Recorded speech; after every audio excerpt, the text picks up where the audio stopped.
मेरी CEO wife लियो Ruan ने कभी सोचा नहीं था कि सिर्फ इसलिए कि एक लास्ट मिनट कंपनी मीटिंग की वजह से उसने हमारी एनिवर्सरी डिनर पोस्टपोन कर दी।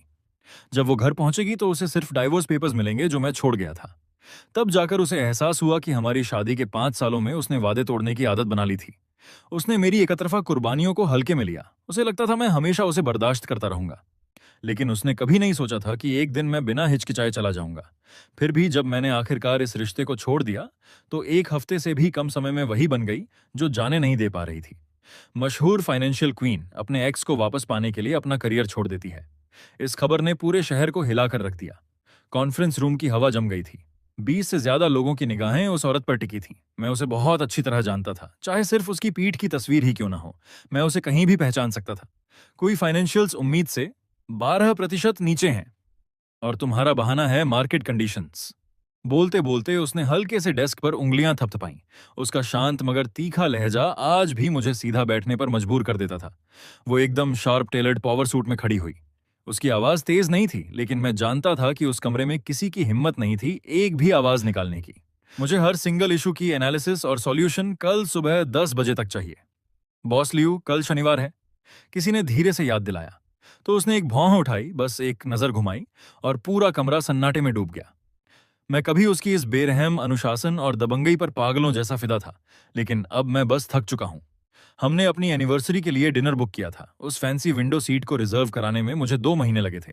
मैंने पहले ही उसके फेवरेट गुलाब के फूल मंगवा लिए थे और ब्रोच का वो जोड़ा जो उसने ऑक्शन में खरीदने से हिचकिचाई थी, मैंने उसके लिए जीत लिया था। मैं रेस्टोरेंट पहुंच गया और वेटर बार बार पूछ रहा था कि क्या मैं ऑन ऑर्डर करने के लिए तैयार हूं।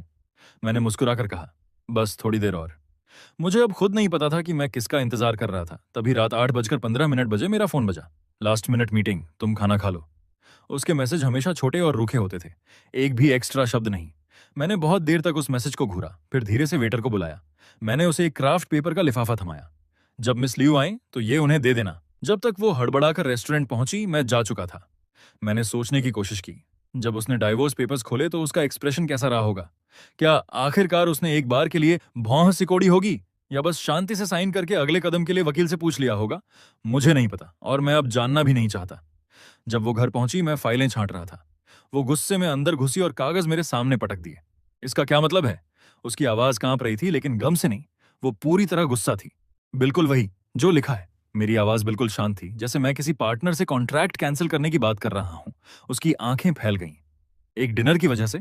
तुम एक डिनर की वजह से डाइवोर्स चाहते हो? मैंने सिर हिलाया। ये डिनर की बात नहीं है। मैंने दराज से अपना फोन निकाला, कुछ स्क्रीनशॉट खींचे। ये एक नए इन्वेस्टमेंट डायरेक्टर, ये तांग चांग के साथ उसकी चैट हिस्ट्री थी। मैंने एक खास मैसेज पर गोला लगाया। आज रात प्रपोजल पर चर्चा करके बहुत अच्छा लगा, अगली बार और गहराई से बातचीत का इंतजार रहेगा। वो तुरंत भड़क गई। तो तुम मुझ पर धोखा देने का इल्जाम लगा रहे हो? नहीं, मैंने अपनी कनपटी मसलते हुए कहा। मैं जानता हूं तुमने धोखा नहीं दिया, लेकिन जब मैंने वो मैसेज देखा तो मेरा पहला ख्याल ये आया, चलो कम से कम कोई तो है जिसके लिए तुम वक्त निकाल सकती हो। वो ऐसे ठिठक गई जैसे उस पर बर्फ के ठंडे पानी की बाल्टी डाल दी गई हो। तुम जानते हो मैं काम में बिजी रहती हूँ। मैं जानता हूँ, 5 साल से जानता हूँ रुआन। मैंने कड़वी सी मुस्कान दी। 5 साल? तुम्हारे पेरेंट्स, तुम्हारे तुम्हारे बिजनेस पार्टनर, तुम्हारा पर्सनल ट्रेनर, यहां तक कि तुम्हारी मां की सहेलियां, मैं हमेशा इन सबके पीछे सबसे आखिर में आता हूं। इन स्क्रीनशॉट्स ने बस मुझे रियलिटी चेक दे दिया। मैं अब खुद से झूठ नहीं बोल सकता। मैंने अपना सूटकेस उठाया। मैंने कई दिन पहले पैक कर लिया था। घर तुम्हारा है, साइन करके मुझे बता देना, बाकी वकील देख लेंगे। जैसे ही मैंने दरवाजा बंद किया उसने मुझे रोकने की कोशिश नहीं की। शायद वो जानती थी कि इससे कोई फर्क नहीं पड़ता। उसे आखिरकार वो डायरी मिल ही गई। मैंने जानबूझकर वो वहीं छोड़ी थी। पहले पन्ने पर लिखा था 15 जून 2018, आज मैंने रुआन से शादी की। उसने कहा, हमें हनीमून पोस्टपोन करना पड़ेगा, नया प्रोजेक्ट अभी शुरू हुआ है। कोई बात नहीं, हमारी तो पूरी जिंदगी पड़ी है। उस वक्त मुझे सच में लगता था कि हमारे पास बहुत वक्त है। मैंने बहुत कुछ लिखा था। 2019 में मेरा जन्मदिन। रुआन ने मुझे स्टैंड अप कर दिया। केक पिघल गया। आइसक्रीम वाला हिस्सा उसका फेवरेट था। फेंकने का दिल नहीं हुआ, अगले दिन मैंने खुद खा लिया। Chinese new year 2021। उसने ओवरटाइम काम करना चुना। मैं अकेला अपने माँ बाप के घर गया। माँ ने पूछा वो क्यों नहीं आई। मैंने कहा वो बिजनेस ट्रिप पर है। वो कभी नहीं जान पाएगी कि उस दिन मैंने लैम्ब चॉप्स कितने परफेक्ट बनाए थे, और वो कभी नहीं जान पाएगी कि बस उसकी एक झप्पी के लिए मैं कितनी भी क्लाइंट मीटिंग्स कैंसिल कर सकता था। मैंने उसे बार बार माफ किया। मैं खुद को समझाता रहा कि वो बस बहुत बिजी है, उसका मतलब वो नहीं था। लेकिन सच तो ये है कि मैं हमेशा जानता था कि उसने मुझे कभी सच में अपनी जिंदगी का हिस्सा नहीं बनाया। मैं उसके कैलेंडर पर लाल रंग से घेरा हुआ नहीं था। मैं वो हेल्दी सूप नहीं था जो उसकी माँ उसे हर हफ्ते पीने की याद दिलाती थी। मैं तो उस लोकेशन पिन जितना भी जरूरी नहीं था जो उसका ट्रेनर भेजता था। मैं बस कोई ऐसा था जिस पर कभी भी रीशेड्यूल किया जा सकता है का टैग लगा हुआ था। अब उसने आखिरकार वो डायरी पूरी पढ़ ली थी। आखिरकार एहसास हुआ कि ऐसा नहीं था कि मैंने उससे प्यार करना छोड़ दिया। बात यह थी कि उसने कभी मुझे कद्र नहीं की। रात के 3 बजे मैं अपने किराए के अपार्टमेंट की बालकनी में खड़ा वो सिगरेट पी रहा था जिससे वो सबसे ज्यादा नफरत करती थी। रात की हवा बर्फ जैसी ठंडी थी, लेकिन मुझे बिल्कुल ठंड नहीं लग रही थी। मैंने आखिरकार जाने दिया और उसे आखिरकार पता चल गया कि उसने जो खोया वो सिर्फ एक शाम, एक डेट या एक मैसेज नहीं था। उसने वो इंसान खो दिया जो हमेशा उसके घर आने का इंतजार करता था। और मैं आखिरकार समझ गया। कुछ लोगों को तुम अपनी पूरी बहार दे सकते हो और वो तुम्हें बस एक गुजरती हुई हवा का झोंका देंगे। सोमवार सुबह कंपनी की लिफ्ट में जैसे ही लियू रुआन अंदर आई, चहल पहल एकदम बंद हो गई। कुछ जवान एम्प्लॉयज ने अपने फोन घूरने का नाटक किया, लेकिन उनकी चोरी चोरी उसे देखने वाली नजरें छुप नहीं रही थीं। Good morning boss, Liu. Marketing के शियाओ वांग ने जबरदस्ती मुस्कान बनाई। लियू रुआन ने जवाब में सिर हिलाया। उसकी पीठ तनी हुई और सीधी थी। वो हवा में उस अजीब सी सरसराहट को महसूस कर सकती थी जैसे तूफान से पहले का भारी दबाव हो। जैसे ही वो अपने ऑफिस में घुसी, उसकी असिस्टेंट शू थिंकिंग हड़बड़ाकर उसके पीछे आई। बोलने से हिचकिचा रही थी। बस बोल दो। लियू रुआन ने अपना बैग रखा। उसका लहजा जानबूझकर उससे तेज था जितना वो चाहती थी। बॉस लियू, शू थिंकिंग ने अपना निचला होंठ दांतों में दबाया। कंपनी में कुछ घटिया अफवाहें फैल रही हैं। कह रहे हैं क्योंकि आप बहुत कंट्रोलिंग हैं, इसलिए मिस्टर जी ने डाइवोर्स के लिए फाइल कर दी। लियू रुआन की उंगलियों ने डेस्क का किनारा पकड़ लिया। नाखून लगभग ठोस लकड़ी में धंस गए। उसे ये देख लेना चाहिए था। ऐसे माहौल में जहां गॉसिप केपीआई से तेज फैलती है, उसकी प्राइवेट लाइफ वाटर कूलर की सबसे बड़ी चर्चा थी। किसने शुरू की पक्का नहीं, लेकिन कल डायरेक्टर इट्टो चांग ब्रेक रूम में काफी देर तक गॉसिप कर रहा था। लियू रुआन की नजर तेज हो गई। इट्टो चांग, वो नया इन्वेस्टमेंट डायरेक्टर जो पिछले महीने आया था। हार्वर्ड एमबीए, ठीक ठाक ट्रैक रिकॉर्ड, लेकिन उसके बारे में कुछ ऐसा था जो हमेशा लियू रुआन को छुपता था। समझ गई? आज सुबह 10 बजे जो प्रोजेक्ट किकोनफ है, उसकी तैयारी कैसी है? शू थिंकिंग साफ तौर पर हक्का बक्का रह गई। उसे साफ उम्मीद नहीं थी कि लियू रुआन इस ड्रामे को पूरी तरह नजरअंदाज कर देगी। सारी मटेरियल तैयार हैं, लेकिन आप ठीक हैं? मैं बिल्कुल ठीक हूं। लियू रुआन ने जबरदस्ती एक प्रोफेशनल मुस्कान दी। अपने काम पर वापस जाओ। दरवाजा बंद होने के बाद उसने आखिरकार अपने कंधे ढीले छोड़े। उसकी फोन स्क्रीन जली। उसकी मां का मैसेज, तुम दोनों का डाइवोर्स हो गया, आज रात घर आओ, हमें बात करनी है। लियू रुआन ने फोन औंधा करके डेस्क पर पटक दिया। अचानक कुछ तोड़ फेंकने का दिल किया। प्रोजेक्ट किकऑफ मीटिंग में इट्टो चांग लगातार बोले जा रहा था। उसने आज बहुत ज्यादा कोलोन लगाया था। उसकी तेज खुशबू से लियू रुआन की कनपटी धड़कने लगी। मेरे हिसाब से हमें इस M&A में और आक्रामक रुख अपनाना चाहिए। इट्टो चांग आगे झुका। उसकी कोहनी लगभग लियू रुआन की बांह से छूने को थी। बॉस लियू, आपका क्या ख्याल है? लियू रुआन ने हल्के से दूरी बना ली। मुझे इसके समर्थन में ठोस डेटा चाहिए। बिल्कुल। इट्टो चांग ने इतराती हुई मुस्कान दी। उसने जल्दी से अपने फोन पर टैप किया। अभी अभी आपके इनबॉक्स में कुछ सप्लीमेंट्री फाइलें भेजी हैं। वैसे उस प्रपोजल के बारे में जिस पर हमने पिछली बार चर्चा की थी, क्या आपने कुछ सोचा? कौन सा प्रपोजल? लियू रुआन ने भौं सिकोड़ी। वो जिस पर हमने पिछले गुरुवार रात चैट की थी। इट्टो चांग ने आंख मारी। आपने तो कहा था कि आप और गहरी बातचीत का इंतजार कर रही हैं। कॉन्फ्रेंस रूम में अचानक सन्नाटा छा गया। लियू रुआन की रीढ़ में ठंडक दौड़ गई। पिछला गुरुवार, ठीक वही तारीख थी जो स्क्रीनशॉट में जी बोदा ने उसे दिखाई थी। अब वो समझ गई कि कैसे एक सामान्य वर्क चैट संदर्भ से बाहर निकालने पर इतनी भयानक रूप से गलत लग सकती है। डायरेक्टर इट्टो, लियू रुआन की आवाज बर्फ जैसी ठंडी थी। कृपया ध्यान रखें, हमारी सारी बातचीत पूरी तरह प्रोफेशनल है। अगर कोई गलतफहमी हुई है तो अभी इसे साफ करने का वक्त है। इट्टो चांग की मुस्कान उसके चेहरे पर जम गई। बिल्कुल, मैं तो बस आगे बढ़ते हैं। लियू रुआन ने बीच में ही काट दिया, बाकी लोगों की तरफ मुड़ते हुए। फाइनेंस, अब तुम अपना एनालिसिस सुनाओ। मीटिंग के बाद लियू रुआन ने तुरंत शेनमान को फोन लगाया। शेनमान कॉलेज में उसकी रूममेट थी, अब एक लॉ फर्म में काम करती थी और उन चंद लोगों में से एक थी जो लियू रुआन के डाइवोर्स के पीछे की असली कहानी जानती थी। मुझे जी बोदा का पता चाहिए, लियू रुआन ने सीधे मुद्दे पर आकर कहा। दूसरी तरफ कुछ सेकंड की खामोशी रही, फिर वो बोली, क्या प्लान है? बस बात करनी है, कम से कम माफी मांगनी है यार। शेनमान ने आह भरी। वो ईस्ट साइड के लिन अपार्टमेंट्स में रह रहा है, लेकिन बात वो नहीं है। क्या तुझे पता है उसने नौकरी छोड़ दी? क्या? लियू रुआन ने लगभग फोन गिरा दिया। कब हुआ? 1 महीने पहले। उसने एक छोटा सा वेयर हाउस किराए पर लिया और पॉटरी स्टूडियो खोल लिया। शेनमान पूरी तरह उलझन में लग रही थी। सच में तुम दोनों की 5 साल की शादी थी और तुझे इसका जरा भी अंदाजा नहीं था कि उसे इस चीज में दिलचस्पी है। लियू रुआन ने बहस करने के लिए मुंह खोला, लेकिन बोलने के लिए कुछ नहीं था। जी बोदा कभी कभार घर के लिए छोटी मोटी चीजें गढ़ता जरूर था, लेकिन वो हमेशा सोचती थी कि ये बस एक बेवकूफाना शौक है। अच्छा है, क्या वो? ये इकलौता बेकार सवाल था जो वो पूछ सकी। सुना है, हाँ, मेरे हस्बैंड पिछले हफ्ते वहां गए थे, कह रहे थे वो सच में बहुत टैलेंटेड है। शेन मान रुकी। यान यान, शायद तुम दोनों का अलग होना सही रहा, तुमने उसे कभी सच में जाना ही नहीं, है ना? ये शब्द लियू रुआन के सीने में चाकू की तरह उतर गए। उसने जल्दी से फोन काट दिया, इस डर से कि शेन मान उसे रुआंसा होते सुन लेगी। शाम 7 बजे।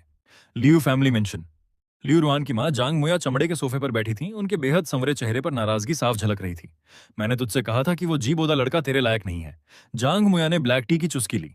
अगर तूने उस वक्त जिद न की होती। मां। लियू रुआन ने बीच में ही काटा। इसे बर्बाद मैंने किया, उसने नहीं। जांग मुया ने हैरानी से भौं उठाई। बकवास। उसके जैसा एक औसत डिजाइनर तुझसे शादी करके तो बहुत ऊपर उठा था, और अब देख, उसमें इतनी हिम्मत कि डाइवोर्स मांगे। उसने डाइवोर्स इसलिए मांगा क्योंकि मैंने 5 साल तक उसे नजरअंदाज किया।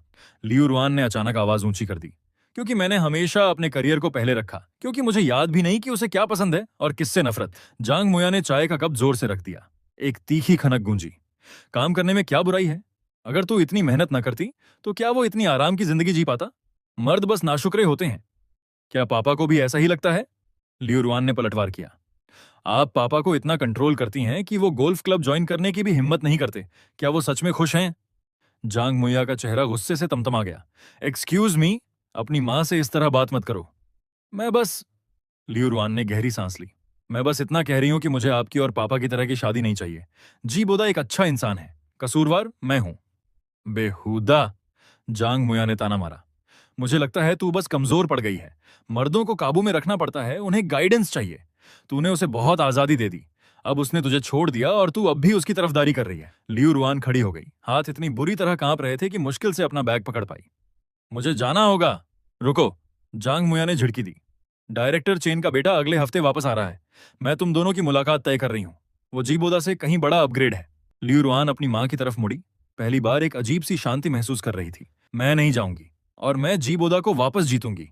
ये कहने के बाद वो खुद भी चौंक गई, लेकिन अंदर से एक आवाज ने कहा कि यही सही कदम था। जांग मुया ने उसे ऐसे देखा जैसे वो कोई एलियन हो। तू पागल तो नहीं हो गई? लियू परिवार की बेटी एक ऐसे मर्द के पीछे भागेगी जिसने उसे छोड़ दिया? हो सकता है। लियू रुआन ने हल्की सी मुस्कान दी। लेकिन मैं पूरी जिंदगी पछताने से बेहतर एक बार पागलपन करना चाहूंगी। हवेली के मेन गेट से बाहर निकलते हुए रात की हवा उसके जलते गालों को सहला रही थी। लियू रुआन ने अपना फोन निकाला। बार बार हिचकिचाने के बाद आखिरकार उसने मैसेज भेज दिया। जी बोदा, सुना तुमने स्टूडियो खोला है, बधाई हो। अगर तुम्हारी इजाजत हो तो मैं कभी आकर देखना चाहूंगी। भेजते ही उसने फोन बंद कर दिया। जवाब देखने से बहुत डर लग रहा था, या यूं कहो कि जवाब न आने से भी ज्यादा डर लग रहा था। लियू रुआन पॉटरी स्टूडियो के सामने वाली सड़क पर खड़ी 15 मिनट से इधर उधर टहल रही थी। स्टूडियो एक पुराना रिनोवेटेड वेयरहाउस था। बाहर से काफी देहाती लग रहा था। लाल ईंट की दीवारों पर आईवी चढ़ी हुई थी। भारी काले लोहे के दरवाजे आधे खुले थे।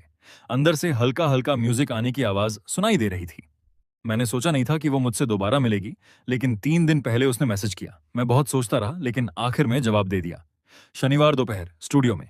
आना चाहो तो आ सकती हो। बेहद शालीन, लेकिन पूरी तरह दूरी बनाकर, जैसे मैं किसी रैंडम क्लाइंट से बात कर रहा हूं। दोपहर की धूप स्काईलाइट से छनकर सीधे मेरे वर्क बेंच पर पड़ रही थी। मैं पॉटरी व्हील पर बैठा हथेलियों में गीली मिट्टी को थामे हुए था। स्टूडियो में हल्का सा म्यूजिक गूंज रहा था, कुछ इंडी फोक ट्रैक्स जो मुझे हाल में बहुत पसंद आ रहे थे। बोल बसंती हवा की तरह नरम थे। मेरी उंगलियों के बीच मिट्टी धीरे धीरे उठ रही थी। मैंने अपनी सांसों को पहिए के घूमने के साथ ताल मिला लिया था, बाकी सब भूलकर। अपना पूरा ध्यान बस इस मिट्टी के लोंदे में लगा रहा था, तब तक जब तक मुझे एहसास नहीं हुआ कि कोई दरवाजे से मुझे घूर रहा है। मैंने मुड़कर नहीं देखा, बस आहिस्ता से पॉटरी व्हील बंद किया, हाथ पोंछे और पूछा, क्या मैं आपकी मदद कर सकता हूं? जाहिर है वो थी। लियू रुआन वहां खड़ी थी, एकदम सलीके से पहना हुआ ट्रेंच कोट, अब भी वही बॉस लेडी वाला लुक। बस उसके चेहरे की वो तीखी धार गायब थी। उसकी जगह हल्की सी सावधानी थी। वो एक सेकंड को ठिठक गई, जैसे बोलना भूल गई हो। मैं बस यहां से गुजर रही थी, सोचा तुम्हारा स्टूडियो देख लूं। मैंने हल्के से भौं उठाई। गुजर रही थी? ये रास्ता तुम्हारे ऑफिस या घर जाने के रास्ते में नहीं पड़ता? उसके कान तुरंत लाल हो गए। उसे झूठ बोलना बिल्कुल नहीं आता। 5 साल की शादी में मैं हमेशा जानता था। सबसे ज्यादा जो झूठ उसने बोला था, मैं अभी घर आ रही हूं। मैंने बात नहीं बढ़ाई, बस हाथ पोंछे और शेल्फ की तरफ बढ़ गया। अभी अभी बनाए मिट्टी के बर्तनों को एक एक करके सूखने के लिए हवा में रखने लगा। उसकी नजरें पूरे कमरे में भटक रही थीं, जैसे बड़ी बेचैनी से बात शुरू करने का कोई बहाना ढूंढ रही हो। ये सब तुमने बनाए? मैंने सिर हिलाया। हाँ, मुझे दिखावा करने में जरा भी दिलचस्पी नहीं थी, समझाने में तो और भी कम। उसने कभी पूछा नहीं था कि मैं किस पर काम कर रहा हूं।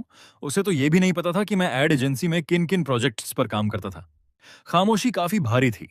मेरा इरादा था कि उसे कुछ मिनट इधर उधर देखने दूं और फिर खुद ही चली जाए, लेकिन उसकी नजर उस फूलदान पर पड़ गई जिस पर मैं अभी काम कर रहा था। वो उसकी तरफ हाथ बढ़ाने लगी। मैंने रूखे अंदाज में उसे रोक दिया। वो तो पहले ही खराब हो चुका है। फिर मैंने बिना हिचकिचाए हाथ बढ़ाकर उस फूलदान को मसल दिया और स्क्रैप वाली बाल्टी में फेंक दिया। मैंने सुना कि उसने तेजी से एक छोटी सी हाँफ भरी। वो फूलदान असल में बचाया जा सकता था, बस किनारे को ट्रिम करने की जरूरत थी। लेकिन मेरा उसे ठीक करने का कोई इरादा नहीं था, ठीक वैसे ही जैसे मेरा अपनी शादी को ठीक करने का कोई इरादा नहीं था। टूटे हुए फूलदान पर मेहनत करने का कोई फायदा नहीं। अचानक से ये सब करना कैसे शुरू कर दिया? उसकी आवाज कुछ कसी हुई थी। मेरा मतलब पॉटरी। तुमने पहले तो कभी बताया नहीं। मैंने अपनी पीठ उसकी तरफ किए हुए मिट्टी का एक लोंदा बाल्टी में फेंका। मेरा लहजा बिल्कुल सपाट था, जैसे किसी और की कहानी सुना रहा हूं। कॉलेज में सेरामिक आर्ट्स में माइनर किया था। बाद में काम की वजह से बहुत बिजी हो गया तो छोड़ दिया। ओह, वो रुकी। तुमने तो कभी बताया नहीं। मैंने आखिरकार मुड़कर सीधे उसकी आंखों में देखा। तुमने कभी पूछा नहीं। मैंने देखा कि वो वहीं खड़ी रह गई, मेरी बात से बिल्कुल चकराई हुई।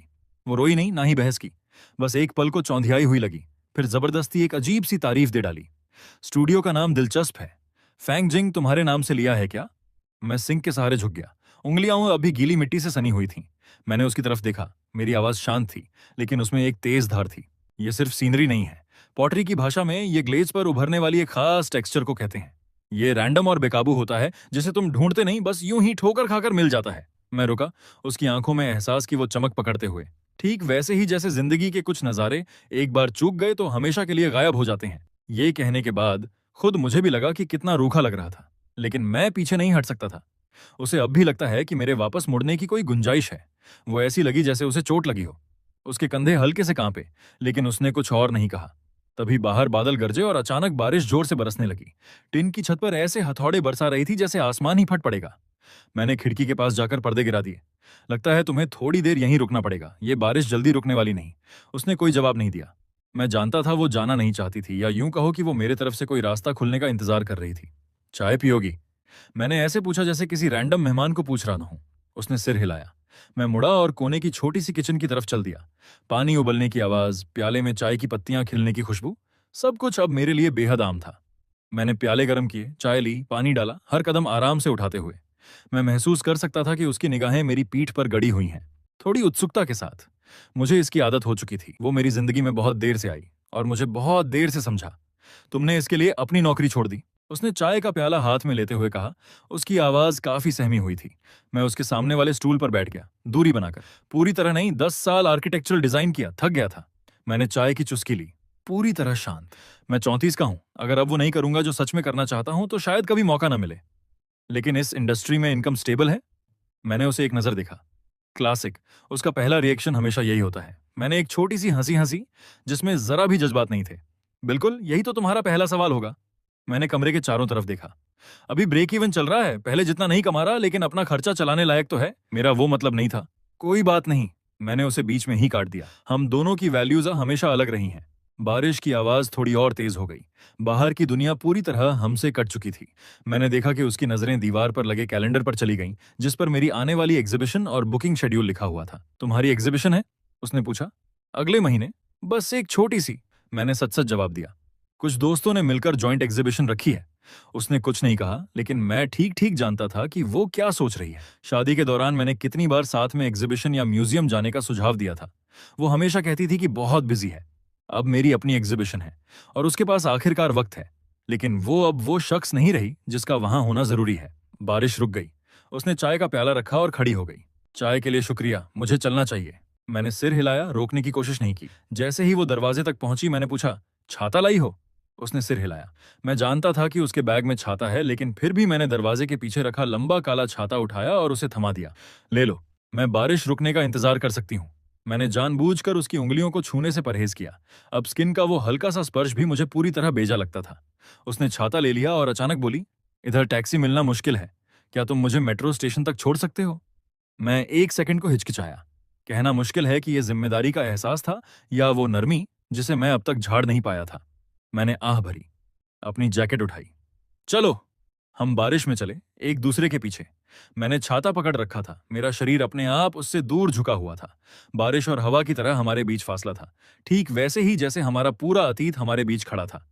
क्या तुम्हारे मम्मी पापा को तुम्हारी नौकरी छोड़ने के बारे में पता है? मैंने सिर हिलाया।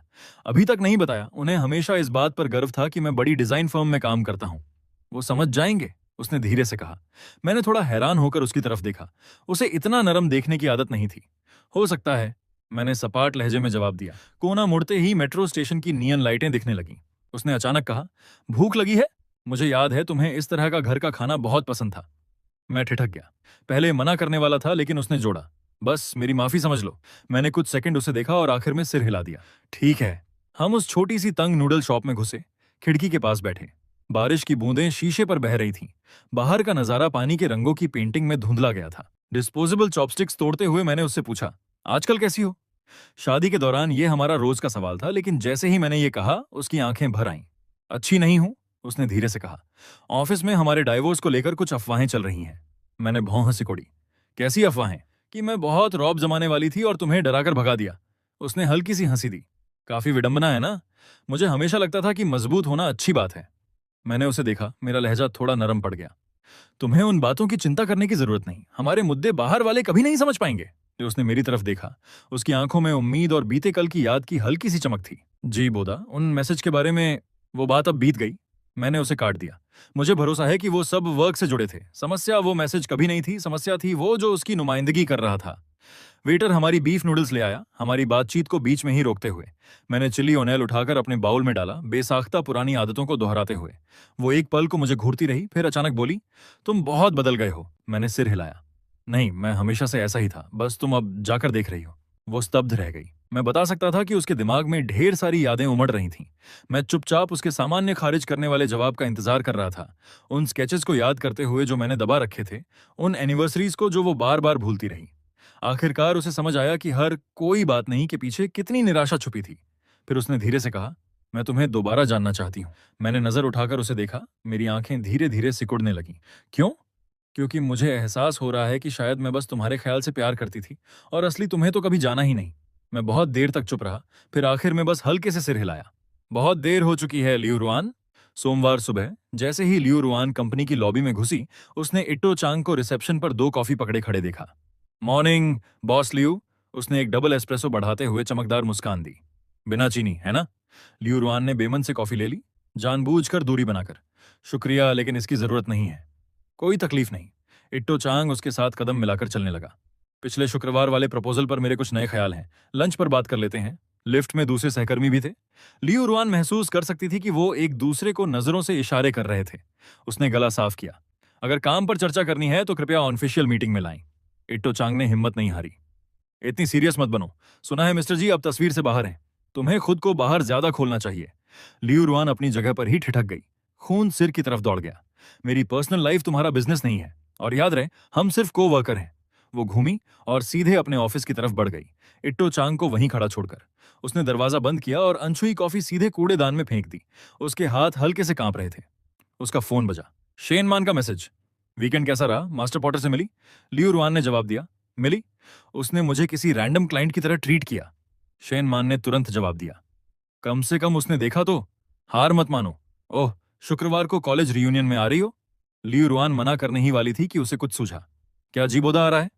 वो तो नहीं आ रहा था, लेकिन मेरे हस्बैंड ने उसे अभी अभी मना लिया। उम्मीद है मुलाकात हो जाए। लियू रुआन के होंठ हल्के से मुड़े। शायद अब भी मौका था। जी बॉस लियू, ये प्रपोजल का तीसरा रिवीजन है। शू थिंकिंग ने डेस्क पर डॉक्यूमेंट्स का ढेर रखा और एहतियात से पूछा, कस्टम गिफ्ट्स के लिए कोई खास रिक्वेस्ट है? लियू रुआन ने अपने कंप्यूटर से नजर उठाई। उसकी उंगलियां बेसाख्ता उस उंगली को सहलाने लगीं जहां कभी उसकी वेडिंग रिंग होती थी। अब बस एक हल्का सा निशान रह गया था। यूनिक होना चाहिए, आर्टिस्टिक, हमारी कंपनी कल्चर दिखाना चाहिए, लेकिन बहुत कॉर्पोरेट भी ना लगे, जैसे मिस्टर जी के स्टूडियो का वाइब। शू थिंकिंग अचानक मुंह से बोल पड़ी। लियू रुआन की उंगलियां थम गईं। उसने अपनी असिस्टेंट की तरफ देखा, जो तुरंत चुकंदर लाल हो गई। सॉरी, जब मैं वो फाइलें छोड़ने गई थी तो मैंने आपकी डेस्क पर वो सिरेमिक मग देखा, बहुत यूनिक लगा। कोई बात नहीं। लियू रुआन के चेहरे पर हल्की मुस्कान आई। असल में ये तो बढ़िया आइडिया है। फैंगजिंग पॉटरी से संपर्क करो, कहो हमें 200 कस्टम कॉर्पोरेट गिफ्ट चाहिए। शू थिंकिंग ने पलकें झपकाईं। क्या मैं सीधे मिस्टर जी से बात करूं? लियू रुआन ने अपना फोन उठाया। ये मैं खुद देख लूंगी। स्टूडियो पिछली बार से थोड़ा ज्यादा सलीके से लग रहा था। मैंने कुछ नई डिस्प्ले शेल्फ लगाई थी जो मेरे हाल में बनाए सामान से भरी थी। सिंपल मग से लेकर नक्काशीदार पैटर्न वाले फूलदान तक, हर एक पर एक छोटा सा लेबल लगा था। जब वो अंदर आई तो उसकी नजरें सामान पर ऐसे घूमी जैसे सच में देख रही हो, या शायद बस थोड़ी देर और रुकने का बहाना ढूंढ रही हो। 200 कस्टम चाय के कप। मैंने स्केच नीचे रखा जो मैं आधा बना रहा था और उसकी तरफ देखा, सहज रूप से भौं सिकोड़ते हुए। क्या तुम सीरियस हो? वो रिसेप्शन एरिया के सोफे पर बिल्कुल सीधी बैठी थी, टांगें एलिगेंटली क्रॉस की हुई, मुस्कान बिल्कुल सधी हुई। पूरी तरह सीरियस। कंपनी के पास एनुअल क्लाइंट गिफ्ट्स के लिए काफी बजट है। मैंने हल्के से मेज पर उंगलियां थपथपाईं। एक आदत जो मुझे खुद नहीं पता थी कि मुझ में है। बड़े पैमाने पर कस्टम ऑर्डर मेरा शौक नहीं है। तुम्हें किसी कॉर्पोरेट गिफ्टिंग कंपनी में जाना चाहिए। लेकिन तुम में तो स्किल है ना? उसने दीवार पर लगे पुराने सर्टिफिकेट की तरफ इशारा किया। मैंने तुम्हारा रिज्यूमे चेक किया। मास्टर्स के दौरान तुम बड़े बड़े पब्लिक आर्ट इंस्टॉलेशन में शामिल थे। जैसे ही उसने ये कहा, मैं हल्का सा तन गया। उसने सच में मेरा रिज्यूम ढूंढा। वो 10 साल पहले की बात है, मैंने सपाट जवाब दिया। मसल मेमोरी यूं ही खत्म नहीं होती। वो हल्की सी आगे झुकी। उसका लहजा इतना नरम था कि मैं एक पल को समझ नहीं पाया कि कोई क्लाइंट मुझे परख रहा है या मेरी एक्स वाइफ फ्लर्ट कर रही है। बस इसे एक पुराने क्लाइंट को मौका देना समझो। मैंने उसकी बात के सबटेक्स्ट को पकड़ लिया। मेरे होंठ हल्के से मुड़े। ज्यादा कुछ नहीं कहा, बस इतना कहा, मुझे पहले डिजाइन ड्राफ्ट करने होंगे, 1 हफ्ते में सैंपल दिखाऊंगा। उसने तुरंत दबाव डाला। क्या मैं प्रोग्रेस चेक करने स्टूडियो आ सकती हूँ? ये कंपनी का बड़ा प्रोजेक्ट है आखिर। मैंने उसकी तरफ देखा। उसकी आंखें तो जैसे चमक रही थीं, मानो पहले से जानती हो कि मैं मना नहीं करूंगा। आखिरकार मैंने सिर हिला दिया। जैसी तुम्हारी मर्जी। उस दिन के बाद से वो लगभग हर दूसरे दिन आने लगी। हमेशा अपना लैपटॉप साथ लाती, दावा करती कि सुपरवाइज करते हुए काम कर रही है। लेकिन मैं जानता था कि उसकी नजरें बार बार स्क्रीन से हटकर मुझ पर आ जाती थीं। उसने शायद उम्मीद नहीं की होगी कि मैं इतना हाइपर फोकस्ड और एफिशिएंट हो सकता हूं। उसकी यादों में शायद मैं बस वो शांत नर्म इंसान था जो हमेशा उसके नेटवर्किंग इवेंट से घर आने का इंतजार करता था, खाना बनाकर इंतजार करता था। लेकिन अब वो बिल्कुल अलग मुझे देख रही थी। उस दोपहर मैं एक अप्रेंटिस को चाक पर मिट्टी चढ़ाना सिखा रहा था, एक नई लड़की जिसने अभी अभी शुरुआत की थी। मैं उसके ठीक पीछे खड़ा था, मेरे हाथ उसके हाथों के पास मंडरा रहे थे, प्रेशर और एंगल समझाते हुए। कलाइयां रिलैक्स रखो, मिट्टी के घुमाव को महसूस करो, हाँ बिल्कुल ऐसे, धीरे धीरे ऊपर उठाओ। मैं ऐसी बातें कभी लियो रुआन से भी कहता था जब उसे खाना बनाना सिखा रहा होता या योगा में मदद कर रहा होता, अब याद भी नहीं। जब मैंने मुड़कर देखा तो वो अब भी वहीं बैठी थी, लैपटॉप खुला था लेकिन स्क्रीन रुकी हुई थी। मैंने गला साफ किया। बॉस लियो। उसने सिर ऐसे उठाया जैसे अभी अभी किसी सपने से जागी हो। खुद आजमाना चाहोगी? मैंने पॉटरी व्हील की तरफ इशारा किया। मैं? उसने अपनी तरफ इशारा किया, पूरी तरह से चौंकी हुई लग रही थी। मैं मुस्कुराया। तुम साफ तौर पर उन फाइलों को एब्जॉर्ब नहीं कर पा रही हो। चलो देखो तो सही कि जिस चीज के लिए पैसे दे रही हो वो असल में बनती कैसे है। मेरी हैरानी को उसने सच में लैपटॉप बंद किया, चलकर व्हील पर बैठ गई। मैं थोड़ा अलग खड़ा रहा, उसके हाथों को मिट्टी के लोंदे पर मंडराते देखता रहा। वो पूरी तरह स्ट्रेस्ड लग रही थी। अब क्या करूं? उसने पूछा। पहले हाथ गीले करो, फिर हल्के से मिट्टी को पकड़ो, मैंने याद दिलाया। ये जिंदा है, इसे गाइड करना होता है, जबरदस्ती नहीं। उसने मेरा कहा माना, लेकिन पहली कोशिश में ही बहुत जोर से दबा दिया। मिट्टी फौरन टेढ़ी हो गई। वो मायूस हो गई। खराब हो गया। मैंने हल्की सी मुस्कान दी। कोई बात नहीं, दोबारा शुरू करो। पॉटरी में सबसे बड़ी नौसिखिया गलती जल्दबाजी है। जब वो दूसरी बार लगी तो उसकी उंगलियां इतनी अकड़ी हुई नहीं थीं। मिट्टी का लोंदा धीरे धीरे उसकी हथेलियों के बीच उठने लगा, एक ठीक ठाक बेलन का आकार ले लिया। मैंने कुछ नहीं कहा, बस उसके पास खड़ा देखता रहा कि वो कितनी गंभीर और सावधानी से कर रही थी। मैंने कर दिखाया। वो एक बच्चे की तरह उत्साह से चिल्लाई, जैसे अभी अभी कोई इम्तिहान पास किया हो। मैं हंस पड़ा। अभी से जश्न मत मनाओ, ये तो बस पहला कदम है।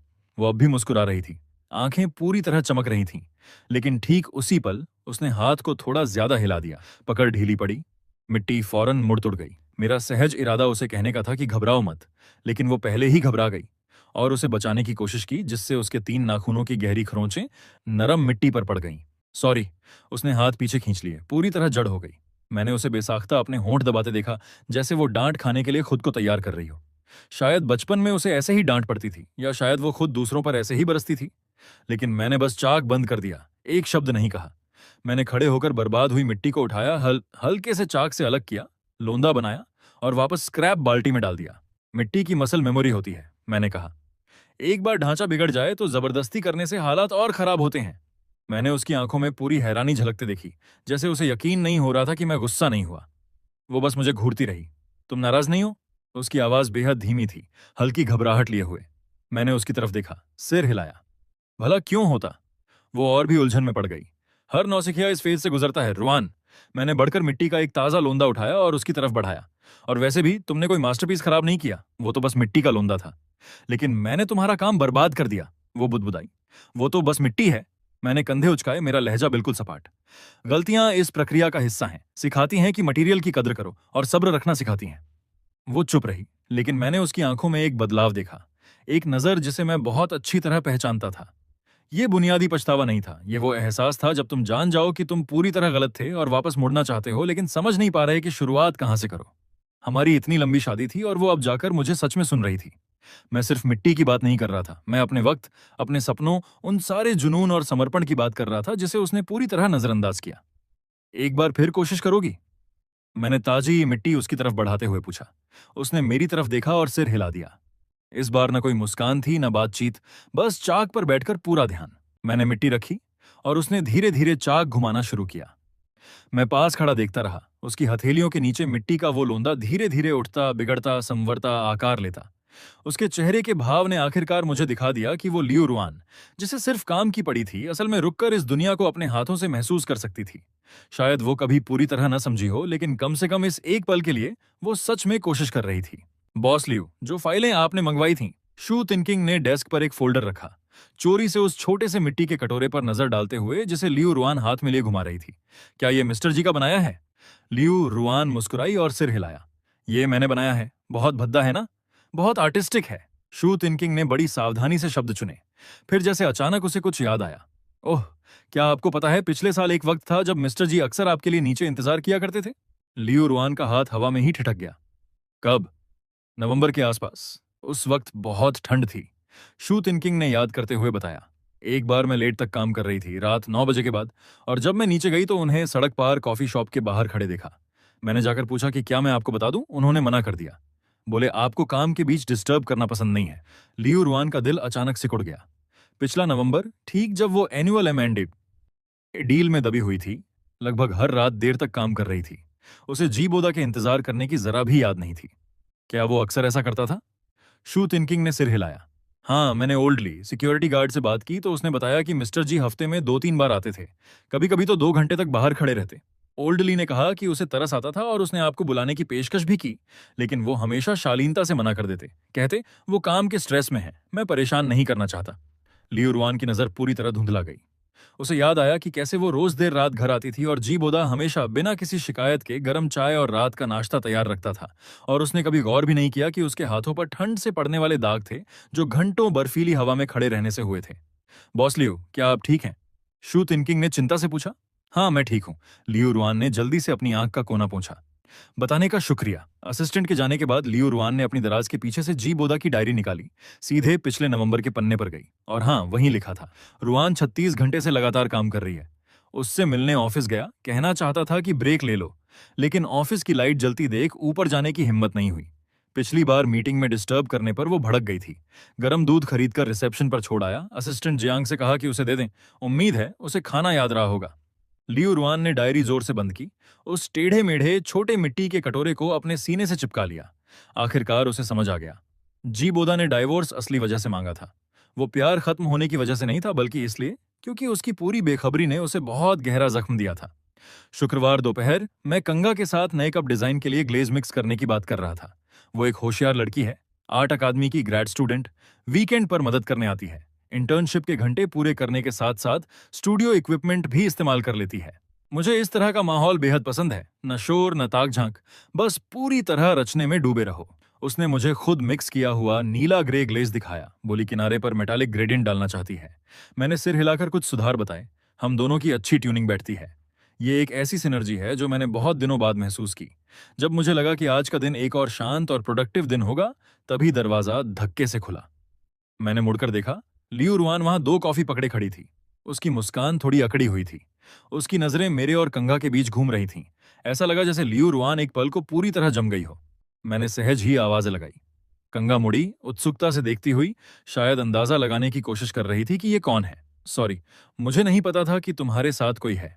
लियू रुआन ने जबरदस्ती मुस्कान दी और कॉफी की तरफ इशारा किया। बस यूं ही कॉफी ले आई। मैंने बढ़कर कप ले लिए। मेरी उंगलियां हल्के से उसकी उंगलियों से छुईं, लेकिन मैंने लगभग तुरंत ही हाथ हटा लिया। शुक्रिया, मैंने अपना लहजा बिल्कुल सामान्य रखते हुए कहा।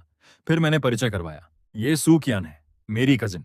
आर्ट अकादमी में ग्रेड स्टूडेंट भी है। वीकेंड पर मदद करती है। हाय। इससे पहले कि मैं अपनी बात पूरी करता उसने खुद ही खाली जगह भर दी। उसकी एक्स वाइफ। उसने पहले हाथ बढ़ाया, जैसे कोई पॉइंट साबित करना चाह रही हो या शायद खुद का ही मजाक उड़ा रही हो। तुमसे मिलकर अच्छा लगा। कियान की आंखें फैल गईं। ओह, तो आप वो मशहूर फाइनेंस क्वीन हैं। जी हमेशा। मैंने तुरंत बीच में काटा। कियान, क्या तुम जाकर वो बिस्कवेयर पर ग्लेज कर सकती हो? कियान ने समझदारी से पलक झपकाई, जैसे पूरी बात समझ गई हो, और मुस्कुराते हुए कमरे की दूसरी तरफ खिसक गई। वो क्या कह रही थी कि तुम हमेशा। लियू रुआन मुझे घूर रही थी। उसकी आंखों में जिज्ञासा और टोह छुप नहीं रही थी। मैंने गला साफ किया, विषय बदलते हुए। कुछ नहीं, डिजाइन ड्राफ्ट तैयार है, देखना चाहोगी? मैं उसे डिस्प्ले टेबल तक ले गया, जहां मैंने पिछले कुछ दिनों में बनाए 5 प्रोटोटाइप मग रखे थे। हर एक में अलग तकनीक, अलग फायरिंग कर्व था। यहां तक कि तले का लोगो भी बड़ी सफाई से मिलाया गया था। उसका हाथ एक मग के किनारे पर हल्के से फिरा। उसकी उंगलियां जैसे कोई भारी वजन लिए हों। यह तो बहुत खूबसूरत है, उसने धीरे से कहा। बस बुनियादी चीजें हैं। मैंने जानबूझकर कम करके बताया। अपने जज्बातों को दिखाने की हिम्मत नहीं हो रही थी। कोई एक स्टाइल चुन लो, अगले हफ्ते से बड़े पैमाने पर उत्पादन शुरू कर सकते हैं। उसने मुझे जवाब नहीं दिया, बल्कि अचानक मेरी तरफ देखते हुए एक ऐसा सवाल पूछा जिसने मुझे पूरी तरह चौंका दिया।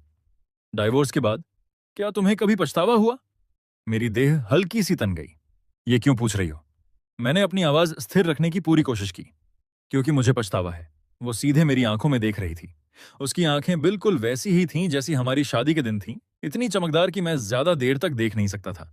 हर एक दिन, उसने कहा। मैंने गहरी सांस ली। इससे पहले कि मैं कुछ जवाब देता, दरवाजा फिर से धक्के से खुला। मैं इस आवाज को बहुत अच्छी तरह जानता था। यान, मुझे पता था तुम यहीं मिलोगी। मैंने सिर घुमाकर देखा। इट्टो चांग लाल गुलाब का गुलदस्ता पकड़े दरवाजे पर खड़ा था, जैसे जंग का ऐलान कर रहा हो। लियू रुआन का हाथ मेरे मग से ऐसे हटा जैसे जल गया हो, और मैंने महसूस किया कि जज्बात की वो हल्की सी लहर जो अभी अभी उठी थी, फौरन बर्फ की तरह ठंडी पड़ गई। लियू रुआन की आवाज का तापमान कुछ डिग्री गिर गया। मुझे याद नहीं कि आज हमारी कोई प्लानिंग थी। बस यूं ही दिल किया। उसने गुलदस्ता ऊंचा उठाया। सबसे खूबसूरत फूल सस्सो सबसे खूबसूरत औरत के लिए। मैंने सुना कि कोने में खड़ी कियान ने एक ठंडी मजाकिया खींच निकाली। मैंने उसे रोका नहीं, उसकी सहज बुद्धि हमेशा सही होती है। लियू रुआन ने फूल नहीं लिए। मैंने उसके चेहरे पर झिझक की एक झलक देखी, लेकिन उसने फिर भी अपना लहजा स्थिर रखा। मैं काम की चर्चा कर रही हूं। इट्टो चांग ने भौं उठाई और मेरी तरफ देखा। मुझे लगा तुम दोनों की बात खत्म हो गई, उसने इतनी सहजता से कहा, लेकिन साफ तौर पर यह एक जानबूझकर किया गया ताना था। मैंने अपने अंदर भड़कते गुस्से को दबाया और जितना हो सका शांति से जवाब दिया। हम वाकई काम पर चर्चा कर रहे हैं। बॉस लियू ने हमें कॉर्पोरेट गिफ्ट्स बनाने का कमीशन दिया है। उसने मेरे स्टूडियो का मुआयना किया। उसकी नजरें मेरी बनाई चीजों पर ऐसे घूमी जैसे किसी सस्ती छोटी मोटी दुकान को तौल रहा हो। इतनी छोटी सी जगह कॉर्पोरेट ऑन ऑर्डर हैंडल कर सकती है? यान, मैं कुछ सप्लायर जानता हूं जो इससे कहीं ज्यादा प्रोफेशनल है। इससे पहले कि मैं मुंह खोलता, लियू रुआन बोल पड़ी। उसकी आवाज बर्फ की तरह जमा देने वाली थी। डायरेक्टर इट्टो, पहली बात, मुझे बॉस लियू कहकर संबोधित करें। दूसरी बात, मुझे मेरे बिजनेस फैसलों पर आपकी राय की जरूरत नहीं। और आखिरी बात, कृपया यहां से जाएं।